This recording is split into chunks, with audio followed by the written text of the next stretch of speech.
નમસ્કાર ખેડૂત મિત્રો, હું પ્રકાશ પ્રજાપતિ જલારામ એગ્રો સેન્ટર ભાભરથી આપ સૌનું હાર્દિક સ્વાગત કરું છું। આજે આપણે ઉંડઈ ગામમાં જયંતિભાઈ લક્ષ્મણભાઈ સુથારને ત્યાં વિઝિટ કરવા આવ્યા છે એરંડાની, અને એમાં એમને ખેડૂત મિત્રએ 133 નંબરનો એરંડો લગાવ્યો છે। તો આ એરંડો આપણે રૂબરૂ જોઈએ તો અહીંયા નીચેથી તમે જોઈ શકો છો કે અહીંયા ડાળ પડી છે। આ ડાળથી લઈને એક ઉપરથી દરેક ડાળીએ ડાળીએ અલગ અલગ ફૂટ તમને જોવા મળે છે, અને આખો ઘેરાયેલો એંડો તમને જોવા મળે છે। અને આમાં માળમાં તમે પણ જુઓ તો આખી ભરાવદાર અને છેક નીચેથી લઈને ઉપર સુધી તમને આખી ભરાવદાર માળ જોવા મળે છે। તો મારી નમ્ર વિનંતી છે કે દરેક ખેડૂત ભાઈઓ 133 નંબરનો જે વેરાયટી આવે છે સાયની, એ તમે વાપરો અને એને સારામાં સારું ઉત્પાદન મેળવો।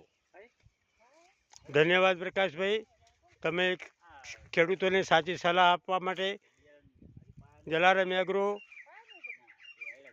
ભાભર।